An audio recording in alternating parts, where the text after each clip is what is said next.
Então, voltando aí à questão 21, gráfico é interpretação, Vini. E quando você não sabe um gráfico, volta ao basicão dele. Qual é o basicão?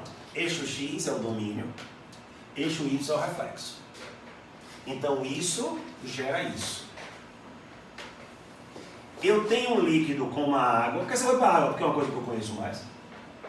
À medida que a temperatura vai aumentando, a minha pressão de vapor também vai aumentando. Aí eu vou e lembro, beleza.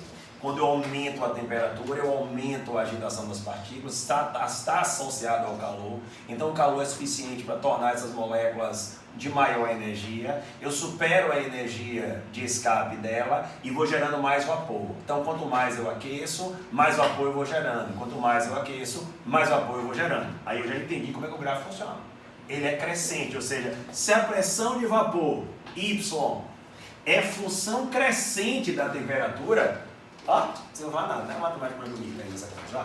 Se a função não é Y, se a função pressão de vapor é crescente com a temperatura, para 3 líquidos diferentes, quanto maior for a temperatura, maior vai ser a pressão de vapor. Só que aí eu noto uma coisa interessante, que para uma mesma temperatura,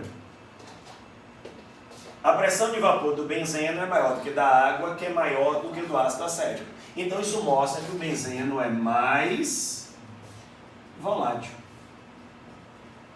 Ele gera mais vapor.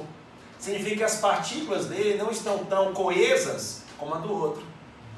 E eu entendo que eu não precisei, para eu pegar esse, agora presta atenção nesse detalhe, para que a água tenha essa mesma pressão de vapor, olha como você tem que aquecer a água.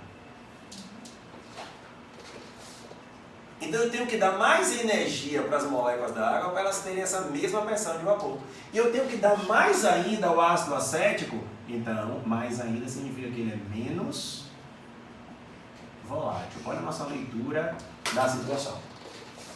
Se eu dissesse para você, e aí a gente vai matar outra coisa agora, que essa pressão de vapor aqui é igual a 1 atm, amigo Vini, você então entenderia que à medida que eu aumento a temperatura, a pressão de vapor também está aumentando.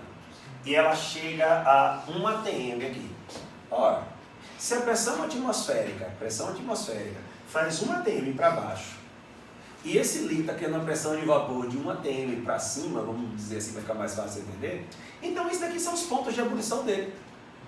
Então, qual é a temperatura que a água tem isso? 100 graus Celsius. Então, se eu estiver em um lugar mais alto, significa que a pressão de vapor no lugar mais alto, ou que a pressão atmosférica no lugar mais alto é menor, eu não precisaria esquentar a água tanto. Porque em um lugar mais alto, eu não preciso chegar a 1 atm. Eu vou fazer ela ebulir uma temperatura mais baixa. Mas se eu estivesse em um lugar mais baixo, em umas profundezas, ou numa panela de pressão, eu teria que ter uma pressão maior. Para eu ter uma pressão maior, eu precisaria esquentar mais a água. É isso que o gráfico está falando.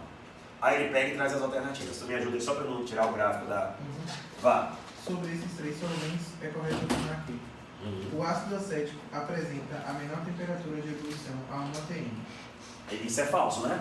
A temperatura de ebulição, você pega todo mundo e coloca na mesma pressão. Então a temperatura de ebulição do ácido acético é maior que a da água, que é maior do que a do benzeno. Letra B. O benzeno apresenta a maior temperatura de ebulição a 1 atm.